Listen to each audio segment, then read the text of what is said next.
Nageenyi keenya kabajaa bakka jirtanitti sinaa qaqqabuu kabajamtoota dhaggeeffattoota daandii baaroo kun oduu keenya guyyaa har'aaf qopheeffannedha. Haga xumuraatti nu faana bu'aan affeerraa keenya. Duulli waraana bilisummaa Oromoo irratti PP'n geggeessaa jirtu bu'uura waliigaltee mootummaan naannoo Amaaraa fi mootummaa Oromiyaatiin akka ta'e ibsame. Mootummaan naannoo Oromiyaa fi mootummaan naannoo Amaaraa dhimmi nageenyaa irratti waliin hojjechuuf waliigaltee waliif mallatteessuun isaanii kan yaadatamudha. Waliigaltee waggaa tokko dura Shimallis Abdiisaa fi Dr. Yilqaal Kaffaaloo waliin mallatteessaniin Shanee fi TPLF waliin loluu maqaa jedhuun mallatteessan.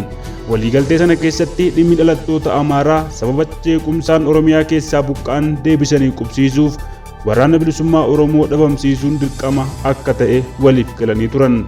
Tibbana pirezidaantiin mootummaa naannoo Amaaraa Dr. Yilqaal Kaffaaloo wayitaa ibsa miseensota mana maree naannoo Amaaraa fi miseensota mana maree bakka bu'oota uummataaf kennan dhimma baqattoota Amaaraa irratti yaada yommuu kennan yoo dhimmi Shanee xumurame buqqaatota kanneen bakka isaaniitti deebisna akkasitti waliigallee jedhanii yommuu dubbatan dhagahameera.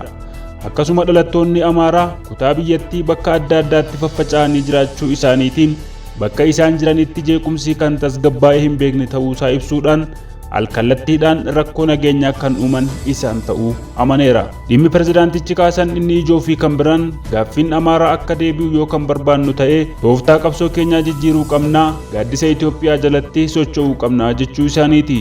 Akkuma beekamu waggaa 3 as erga paartiin Abiin jedhamu uumame akka sabaatti gaaffii sabaa qabaatanii qabsoo geggeessuun mul'ataa jira. Amaarri akka sabaatti qabsaa'uun kan duraa caalaa madda rakkoo fi jeequmsaa ta'uu isaaniif sababa kanaan Impaayerri Itoophiyaa kan hoogganoota Amaaraa irratti rarraatee jirtu diigamaa jiraachuu ishee kan hubate pirezidaantichi gaaffii sabaa dhiisanii Itoophiyummaa qofaan yoo itti fufan jiraachuu akka danda'an ibse.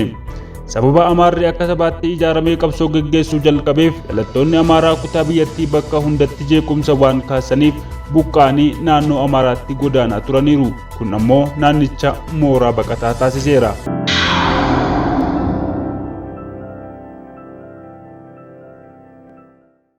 Humnoonni Amaaraa tumsa Eertiraatiin lola qindaa'aa banuuf qophii irra jiraachuun isaanii saaxilame. Lolli waggaa lamaaf Tigraayii fi naannoo Amaaraa keessa ture erga waliigaltee araaraan gara xumuraatti deemee booda humnoonni Amaaraa waliigaltee kanatti mufatan bifa haaraan of ijaaranii mootummaa Eertiraatiin leenjifamanii lola qindaa'aa banuuf akka jiran odeeffannoon arganne ni mirkaneessa. Humnoonni olaantummaa malee walqixxummaa hin feene kun lola TPLF fi mootummaa federaalaa gidduutti eegale akka carraatti fayyadamanii Tigraay dhabamsiisuudhaan kaaba biyyattii olaantummaan dhuunfachuuf karoorsanii humna qaban hunda lola sanatti bobbaasuudhaan yakka waraanaa fi duguuggaa sanyii raawwachaa kan turan erga waliigalteen araaraa Piriitooriyaatti mallatteeffame booda bifa haaraan of ijaaraa fi humna waraanaa qopheeffataa akka jirantu saaxilame. Mootummaan Eertiraa kan hariiroo mootummaa Itoophiyaa waliin qabu fayyadamee Tigraay dhabamsiisuu barbaadus erga waliigalteen kun mootummaa federaalaa fi TPLF gidduutti mallatteeffame booda humnoota Amaaraa ijaaruu, leenjisuu fi hidhachiisuutti bobba'eera. Carraa lola TPLF fi mootummaa federaalaa gidduutti uumame fayyadameen TPLF dhabamsiisaa jedhee abdachuudhaan humna qabu hunda Tigraayitti bobbaasee duguuggaa sanyii Tigraay irratti raawwachaa kan ture mootummaan Isaayyaas Afeworqii ammas warra waliigaltee sana mufate humnoota Amaaraa gurmeessuudhaan lola bansiisuuf qopheessaa jira. Akka odeeffannoon argame ibsutti lolli alanaa kan karaa Amaaraa banamuuf deemu lola Tigraay qofa irratti geggeeffamu osoo hin taane lola aangoo giddu galeessaa dhuunfachuudhaan olaantummaadhaan Itoophiyaa bitanii seenaa abboota isaanii Minilikkii deebisuuf taasifamudha. Kana milkeessuufis qaamota waraanaa fi siyaasaa kanneen kanaan dura bulchiinsa bilchiginnaatiin ari'amanii naannoo Amaaraa irraas federaala irraas ugguraman walitti qabachuudhaan gamtaa ijaarrachaa jiru. Haala kanaanis miseensotaa fi hoogganoota waraanaa ammaan dura kaan mufatanii kaan ari'amanii raayyaa ittisa biyyaa, poolisii federaalaa fi humna nageenyaa naannoo Amaaraa keessaa ba'an deebisanii ofitti qabachuudhaan lolaaf qopheessaa jiraachuu isaaniitu dhaga'ame. Gama namoota siyaasaatiin kanneen ammaan dura ari'ataman deebisanii dirqama itti kennuudhaan qophii taasisaa jiru.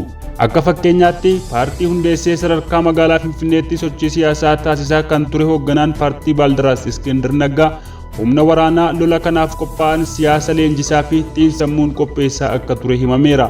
Iskender tumsaa fi deeggarsa Eertiraatiin loltoota Amaaraa kanneen leenjisaa tureera. humnoonni Amaaraa kun gamtaa uummatanii lola kanatti seenuuf qophaa'uu isaanii kan ibsu Iskindar Naggaa erga baatii dheeraa dhokatee waraana leenjisaa ture booda qabamee naannoo Amaaraa keessatti hidhamee guyyoota muraasa keessatti gadhiifamuu isaati. Akka odeeffannoon bahe ibsutti qaamni federaalaa Iskindar Naggaa gara Finfinnee geeffame akka achitti to'annoo seeraa jala turu gochuuf yaalamus mootummaan naannoo Amaaraa dhorkachuudhaan guyyaa dilbataarra Iskindar Naggaa gadhiise.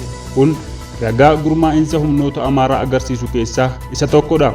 Karaa biraatiin humnoonni waraanaa al-idilee naannoo Amaaraa keessa socho'an kanneen faannoo jedhamuun beekamanii fi kanneen maqaan ittiin bayanes humna waraanaa seerawaa ta'anii waraana Amaaraa humna guddaa qabu akka ta'an hojiin hojjetamaa akka jiru dhagahameera. Mootummaan naannoo Amaaraa humnoota kana seerawaa gochuudhaaf hojjetaa akka jirus ibsamee jira. Mootummaan Eertiraa ammoo humnoota kanaaf leenjii waraanaa kennaa akka jirutu dhaga'ame.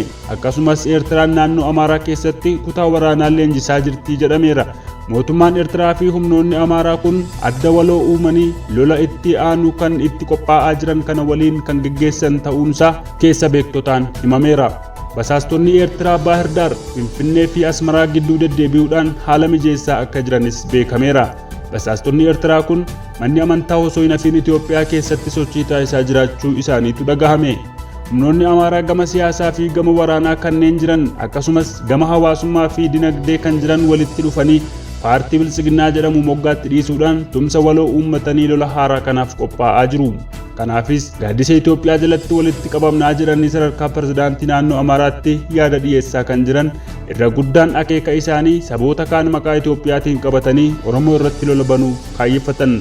Humnoonni kun Oromoon Tigraay waliin gamtaa uummatee nutti duulee nu waraanuuf waan ta'eef nutis Eertiraa waliin tumsa uummannee yoo dandeenye saboota kaan dogoggorsinees ta'u ofitti daballee Oromoo irraa of baraarraa Itoophiyaas baraarraa jedhanii amanu. Humnoonni Amaaraa kun amma duras yoo kan Tigraay fixanne kan Oromoo nun dhibuu jedhanii dhaadataa kan turan bakka dhalattoonni isaanii jiran hundatti jeequmsa uumsisanii sabootaan walitti buusaa fi ajjechaa raawwachaa kan turan ta'uun isaanii ni yaadatama. Humnoonni Amaaraa shororkeessitoonni kun Beenishaangul Gumuzii fi Walloo keessatti lixa Oromiyaa Wallagga Bahaa fi Horroo Guduruu Wallaggaa keessatti yakka kanneessaa raawwataa turaniiru. Maqaa Zamachaa Minilik jedhamuun Wallootti duulanii ilmaan Oromoo hedduu fixaniiru. Amma ammoo akeeka isaanii isa guddaa kan abboota isaanii kan ta'e olaantummaadhaan saboota kaan bitanii bulchuuf qophii waraanaa taasisaa jiraachuu isaaniitu mul'ata. Naannoo Amaaraa keessatti raayyaa waraanaa guddaa kan raayyaa ittisa biyyaa Itoophiyaa ol ta'utu qophaa'aa akka jirudha kan keessa beektonni himan.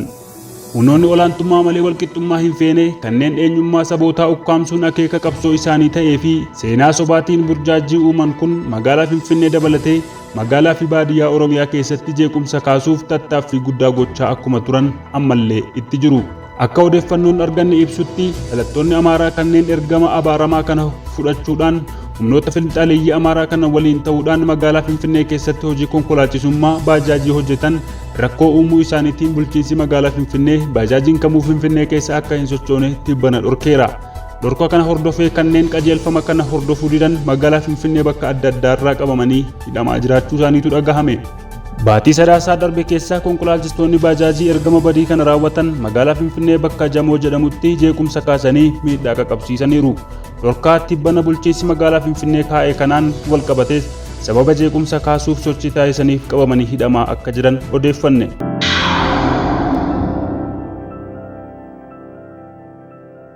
Hongee godina Booranaatti mudateen fayyaa uummataarra miidhaa cimaan gahaa jira jechuun waldaan hakiimota Oromiyaa ibse. Sababa beelaatiin lubbuun namaa godina Booranaa keessatti darbuun karaa mootummaatiin haalamaa kan ture waldaan hakiimota Oromiyaa garuu godina Booranaa keessatti namni sababa beelaatiin lubbuu dhabaa jiru dabalaa jiraachuu hime. Beela qofa osoo hin taane sababa xiyyeeffannoo mootummaa dhabuutiin dhukkuboota yaalamuu danda'aniin illee lubbuun namaa darbaa akka jiru waldaan kun ibsee jira. Beeladoonni miliyoonaan lakkaa'aman waan jalaa dhumanii fi gargaarsa nyaataa gahaan dhiyaachuu dhabuu isaa irraa kan ka'e lakkoofsi namoota du'anii dabalaa jira jedheera waldaan hakiimota Oromiyaa kun. Hanqinni nyaataa, bishaan qaama keessaa hir'achuu fi dhukkuboonni bishaaniin daddarban dhimmoota fayyaa hongee kanaan wal qabatanii uumamaa jiran keessaa kanneen ijoo fayyaa hawaasaa gaaga'aa jiranidha jedha. Akka waldaan kun jedhutti godina Booranaatti dhukkuboonni hanqina nyaataa wal qabatu haalaan dabaleera. namni sababa hanqina nyaataatiin du'uunis dabalaa jiraachuu hima waldaan kun. Akka waldaan hakiimota Oromiyaa jedhutti sababa hongee godinicha keessatti mudateen weerarri dhukkuba gifiraa kan ka'e yoo ta'u godinicha keessatti aanaalee Moyyaalee, Guchii fi Gomoleetti namoonni 127 gifiraan qabamuu isaanii mirkaneesseera. Lakkoofsi kun bara 2021tti 126 irra kan ture bara 2023tti gara nama 396tti ol guddachuu isaa waldaan hakiimota Oromiyaa beeksiseera. Itti dabaluunis lakkoofsi daa'imman qe'ee isaanii irraa buqqa'anii miidhaa saalqunnamtiif saaxilamanii akkasumas lakkoofsi namoota of ajjeesanii naannoo hongeen rukutetti haalaan dabaleeraa jedhe. Waldaan hakiimota Oromiyaa akka jedhetti rakkoo hongeen kun qaqqabsiisee furuuf tarkaanfiiwwan gahaan hin fudhatamne gargaarsi godhamaa jirus bifa qindaa'een ta'uu dhabuun isaa bu'aa barbaachisu hin argamsiifne jedhe. Miidhaa fayyaa sababa hongeen gahu salphisuuf deeggarsi soorataa, nyaata dhangala'oo, qoricha hatattamaa fi tajaajila bishaan qulqulluu akka daran barbaachisan waldaan hakiimota Oromiyaa dhaameera. Gabaasaaleen namoonni du'aa jiraachuu mul'isan bahanis mootummaan naannoo Oromiyaa garuu namoota godina Booranaatti gargaarsa hatattamaa barbaadaniif gargaarsa barbaachisu kennaa akka jiru ibsee sababa hongee kanaan namni du'e akka hin jirre hime. Booranni iddoolee hongeedhaan garmalee hubaman keessaa tokko yoo taatu roobni waqtiilee roobaa shaniif waan hin roobiniif jiraattota godinichaa 800 ol ta'an gargaarsa hatattamaa akka eeggatan taasisuun loowwan miliyoona 3.3 ol ta'an ajjeeseera. UN gabaasa dhiyeenya baaseen akka jedhetti hamma sadaasa 2022tti namoota dhibee hammaataa hanqina nyaataatiin qabaman 27,526 galmeessuun tokkoffaa kan ta'e naannoo Oromiyaati. Isa bara 2021 fi 2022 wal bira qabame yoo ilaalamu aanaalee Affaar, Oromiyaa, Somaalee fi naannoo sablammootaa fi uummattoota kibbaa keessatti hanqinni nyaata hamaan harka 21 dabaleera. Gabaasa gaafa guraandhala 18 bara 2023 baaseen ammoo guraandhala 2023 booda naannolee hongeen rukutamanii hunda keessatti miidhaan hongee daran hammaata jedhee jira. Dabalataan hanqinni bishaanii hamaa ta'e naannoo Oromiyaa aanaalee hongeen rukutaman 10 keessatti mul'achuu isaa ibseera. Gabaasni kan Addis Istaandardi. Oduu keenya kan xumuraatiin mormii guddaa kan kaasee moggaafamni godina haaraa Boorana Bahaa mootummaan moggaasa maqaa sanaa jijjiiruuf waadaa galuunsaa ibsame. Magaalaa guddoo isaa Nagallee Booranaa taasifatee kan tibbana hundeeffame godinni Boorana Bahaa uummata Gujiirra mormii guddaan mudateera. Mormii kanaan yoo xiqqaate lubbuun namoota 3 darbuunsaa gabaafameera. Abbootiin gadaa Gujii fi jaarsoliin biyyaa akka ibsanitti mootummaan moggaasa maqaa sana jijjiiruuf waadaa galuusaa himan. Godina Oromiyaa 21ffaa ta'uudhaan godinaalee 3 irraa aanota qooddatee guyyaa 10 dura mana maree naannoo Oromiyaatiin kan hundeeffame godinni Boorana Bahaa mormii kaasee erga lubbuun namaa darbee booda abbootiin gadaa Gujii fi jaarsoliin biyyaa hogganoota mootummaa naannoo Oromiyaa waliin kamisa kaleessaa bitootessa 29 bara 2023 magaalaa Finfinneetti mari'ataniiru. Marii kanaan moggaasni maqaa godinichaa sun akka jijjiiramu waadaan nuuf seenameera jedhamee gara bakka bu'oota Gujiidhaan ibsamus mootummaan gama isaatiin kun waan keessotti mari'annedha yommuu xumurru ifa goonaa jechuudhaan karaa itti aanaa pirezidaantii Obbo Awwaluu Abdii ibseera. Akka abbootiin gadaa Gujii fi jaarsoliin biyyaa ibsanitti mormiin kan kaase moggaasa maqaa godinichaa Boorana Bahaa jedhu sana akka ta'e himanii moggaasni sun akka ka'uuf mootummaa gaafachuu isaanii ibsan. Haala ittiin mootummaan maqaa kana moggaase godinicha hundeesses hawaasa kan mariisise miti jechuudhaan komii qaban ibsaniiru. Sababa mormii kanaa kan taate magaalaan Nagallee Booranaa ammaan dura utuu godinni haaraa kun hundaa'in magaalaa guddoo godina Gujii turte. Gama Booranaatiin Nagallee Booranaan kan Booranaati malee kan Gujii miti jechuudhaan mormii kaasaa turaniiru.